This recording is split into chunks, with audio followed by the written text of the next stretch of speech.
Every gardener hits a point where they want to push their soil a little further. That was me last season.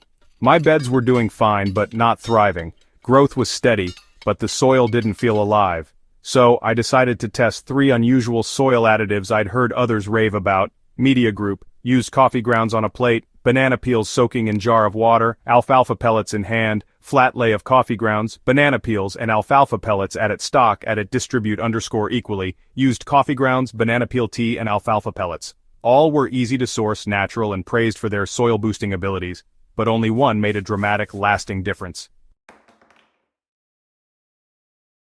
Before I dive into the results, I'd love to hear your thoughts. Have you ever used any of these soil boosters, coffee, banana tea, or alfalfa? Let me know in the comments and tell me what worked for you. Let's walk through what happened, what the soil showed me, and which of these so-called miracle fixes actually earned a permanent place in my garden routine. Coffee grounds. All hype, no depth. I began with used coffee grounds. They're rich in nitrogen after all, and heavily recommended online. I worked in a thin layer around my kale and spinach bed and gave it a good watering. At first everything seemed fine, but within days the surface crusted over. Water began running off instead of sinking in. The soil underneath stayed compact and slightly sour smelling.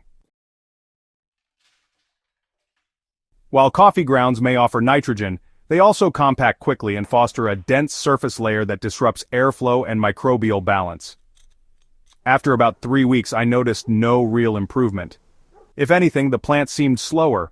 The grounds didn't break down as fast as I expected, and earthworm activity in that bed actually dropped. Next I tried banana peel tea. I soaked chopped peels in water for 3 days and then poured the liquid around my tomato bed. It smelled, well, fermented and just a little bit sweet. I expected a potassium boost and hopefully stronger blossoms, but while there was a small improvement in leaf color, it honestly didn't last. So here's the problem. Banana peel tea, well, it delivers trace nutrients, sure, but it just doesn't have the microbial or structural impact you need for real soil transformation. It's really just a short burst of minerals, useful in a pinch, but honestly, it's not game-changing. After a few weeks, I found myself right back to square one. Nothing in the soil had shifted in any meaningful way, and the microbial activity, yeah, it stayed pretty low. Then I decided to try alfalfa pellets. I soaked a few handfuls in water until they swelled up into a nice soft mash, and then I just mixed them lightly into the soil around my most tired bed. What happened next was, honestly, hard to ignore. Within about 5 days, the smell of the soil changed. It became earthy, warm, and, well, alive. The top layer stayed moist for longer, and even worms started returning to the surface. The color darkened and the texture fluffed up. The plants, especially the root crops, began pushing new growth faster. After about 2 weeks, the difference between the alfalfa bed and the others was, really striking. So why did it work? Alfalfa is more than just a green amendment. It contains triacontanol, which is a natural growth stimulant, and a rich array of amino acids, nitrogen, and minerals. Unlike, coffee or banana tea, it builds both biology and structure. It feeds microbes and fuels fungal growth. It doesn't just add nutrients, it supports the whole soil ecosystem. Alfalfa works because it acts on multiple levels. It's not just a fertilizer, it's a biological activator. The nitrogen content boosts bacterial populations. The minerals bind with organic matter to create stable humus.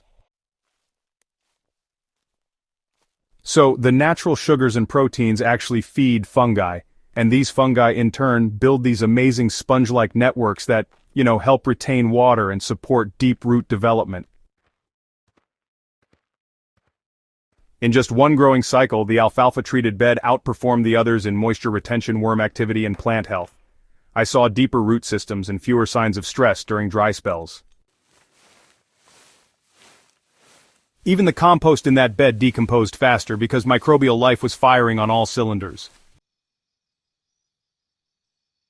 Of the 3 methods I tested, only one actually changed the soil, not just the plant. Coffee grounds crusted, banana tea fizzled out, But alfalfa, whether soaked or dry, reawakened the bed and brought real, visible life back to the garden. So if your soil feels sluggish or starved, skip the trendy hacks. Start with what works beneath the surface. And if this guide helped, subscribe to Soil Doctor, share this with a fellow gardener, and keep building better soil, one fix at a time.